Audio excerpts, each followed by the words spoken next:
Hello everyone, welcome to smart exam. मित्रांनो, तलाठी भरती 2022 या लेक्चर सिरीजमध्ये आज आपण मराठी व्याकरणावरील लेक्चर घेणार आहे. यामध्ये आपण वर्णमालेचे महत्त्वाचे 50 प्रश्न वन लाइनर स्वरूपात कव्हर करणार आहे, जेणेकरून आपली कमी वेळात जास्त रिव्हिजन व्हावी हा येतोय.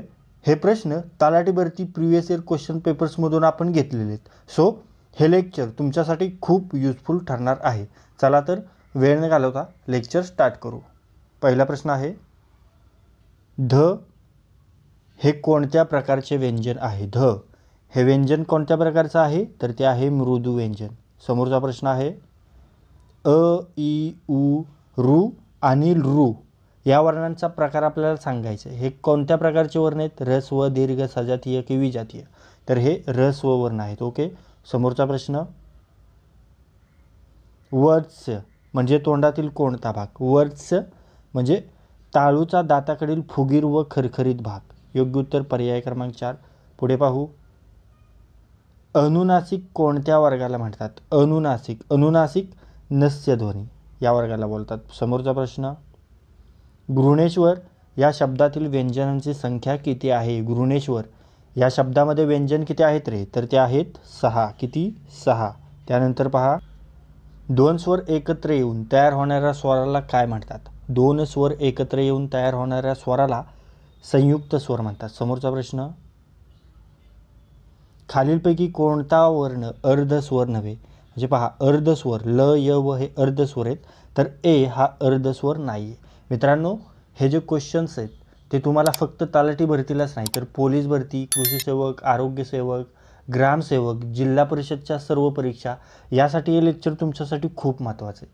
आणि हे लेक्चर, हे प्रश्न, या लेक्चरमधील जे हे प्रश्न आहेत ते वारंवार रिपीट झालेले प्रश्न आहेत. त्यामुळे हे कोणत्या ना कोणत्या तरी परीक्षेला यातील एक तरी प्रश्न येणारच. त्यामुळे हे लेक्चर खूप युजफुल आहे. त्यामुळे हे लेक्चर तुम्ही शेवटपर्यंत पहा. समोरचा प्रश्न, म या वर्णाचे स्थान कोणते? म हा आहे औष्ठ स्थान. समोरचा प्रश्न, खालीलपैकी कोणता वर्ण दुसऱ्या वर्णावर स्वार होतो? कोणता वर्ण दुसऱ्या वर्णावर स्वार होतो? तर तो आहे अम. बरोबर. पुढे पाहू, वर्णमालेत एकूण किती कठोर वर्ण आहेत? वर्णमालेमध्ये एकूण 13 कठोर वर्ण आहेत. ओके. पुढे पाहू, व्यंजनांना अक्षरत्व येण्यासाठी काय करावे? तर व्यंजन व स्वर एकत्रीकरण करावे. पुढे पाहू, कोणता कांगारू हा शब्द परसंवर्णाच्या योग्य प्रकारचा आहे? परसंवर्ण. तर पहा, कांगारू हा जो शब्द आहे तो परसंवर्णाच्या योग्य प्रकारचा आहे. परसंवर्ण. पुढे पहा, जन या शब्दातील जो ज आहे हा वर्ण कोणत्या प्रकारचा आहे? तर हा तालव्य वर्ण आहे. पुढे पाहू, शब्दसंधीमध्ये विसर्गाच्या अगोदर अ व पुढे मृदू वर्ण उ आल्यास विसर्गाचा काय होतो? तर विसर्गाचा होतो ओ. योग्य उत्तर पर्याय क्रमांक 3 ओ. पुढे पहा, विधान आहे यामध्ये आहे अ, इ, उ आणि रू हे स्वर आहेत, आणि विधान ब मध्ये आ, इ, उ हे दीर्घ स्वर आहेत. तर यामधलं आपल्याला योग्य काय आहे? 4 पैकी 5. तर हे दोन्ही जे विधान आहेत ते दोन्ही विधानं बरोबर आहेत, म्हणून पर्याय क्रमांक 1 अ व ब दोन्ही बरोबर. पुढे पहा, सिंह या शब्दातील अनुस्वाराचा उच्चार ज्या शब्दातील अनुस्वारासमान होतो त्या शब्दाचा पर्याय आपल्याला निवडायचा आहे. पहा, संशय या शब्दाप्रमाणे होतो. पुढे पहा, खालीलपैकी कोणता वर्ण कंठ्यवर्ण आहे?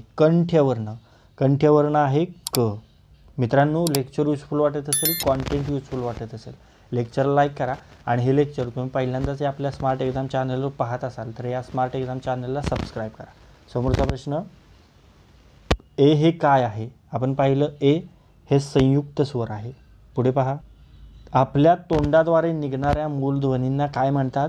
वर्ण म्हणतात. समोरचा प्रश्न, मराठी भाषेत एकूण डॅश डॅश स्वर आहेत. तर किती आहेत मराठी भाषेत? 12 स्वर आहेत. पुढे पहा, प्रचलित संयुक्त अक्षर आपल्याला ओळखायचं आहे. प्रचलित संयुक्त अक्षर आहे पर्याय क्रमांक 4 उद्ध्वस्त. हे बरोबर आहे. पुढे पहा, विजातीय स्वरांची जोडी कोणती? विजातीय स्वर अ, आ सजातीय, रू आणि ल हे विजातीय स्वर आहेत. अ, इ, ई सजातीय, उ सजातीय. पुढे पहा, र या वर्णाला कोणता वर्ण म्हणतात? र या वर्णाला कंपित वर्ण म्हणतात. समोरचा प्रश्न, खालीलपैकी कोणता व्यंजन गट औष्ठ्य वर्गात येतो? तर प, फ, ब आणि म हे व्यंजन गट औष्ठ्य वर्गात येतात. समोर पहा, त व्यंजनापुढे च किंवा छ आल्यास त बद्दल च होतो, तर तो शब्द आहे सच्चरित्र. समोरचा प्रश्न, खालीलपैकी मूर्धन्य वर्ण कोणता? मूर्धन्य पहा, ढ हा मूर्धन्य वर्ण आहे. पुढे पाहू, वरीलपैकी कंठ्यवर्ण कोणता? कंठ्यवर्ण आपल्याला सांगायचे, तर ड हा कंठ्यवर्ण आहे. आता इथे देखील कंठ्यवर्ण आपल्याला सांगायचं आहे, तर हा क जो आहे तो कंठ्यवर्ण आहे. त्यानंतर खालीलपैकी स्वरादी वर्णांची जोडी कोणती? स्वरादी वर्ण पहा, अम आणि आह यांना आपण स्वरादी म्हणतो. समोरचा प्रश्न, पुढील शब्दात एक कृतघ्न, भूपृष्ठ, कृष्णार्जुन यामध्ये जोडाक्षरांची संख्या किती आहे? पहा, 7 जोडाक्षर आहेत यामध्ये. समोरचा प्रश्न, लक्ष्मीनारायण या शब्दात किती व्यंजने आहेत? यामध्ये आहेत 7 व्यंजने. पुढे पाहू, जयोस्तुते श्री महान मंगले या शब्दांमध्ये किती जोडाक्षरे आले आहेत? तर यामध्ये 3 जोडाक्षरे आहेत. पुढे पाहू, कोशातील शब्दांचा शोध घेण्यासाठी कशाचा उपयोग होतो? कोशातील शब्दांचा शोध घेण्यासाठी वर्णमालेचा उपयोग होतो. पुढे पहा,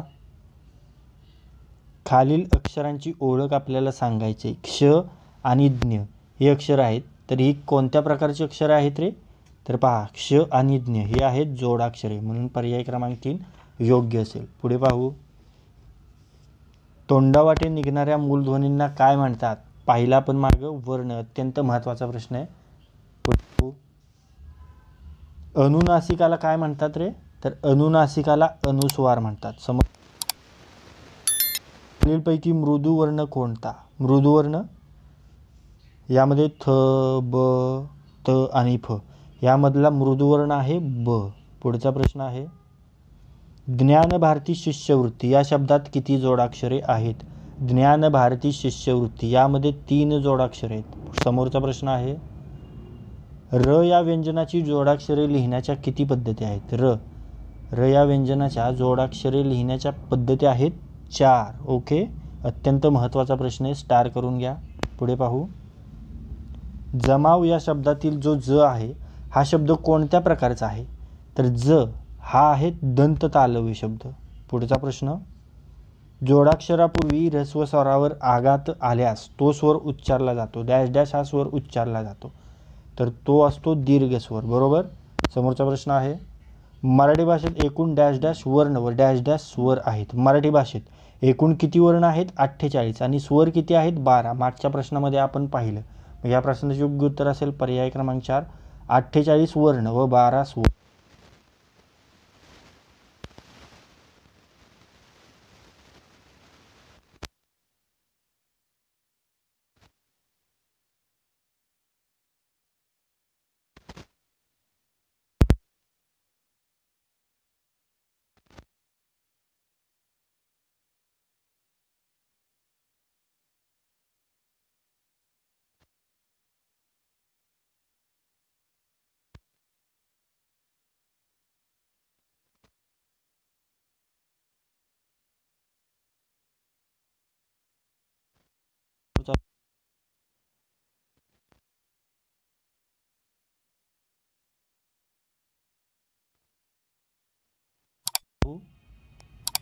खालीलपैकी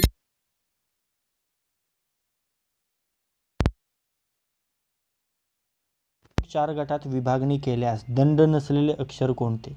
पहा, दंड नसलेले अक्षर यामध्ये कोणते आहे रे? तर पहा, र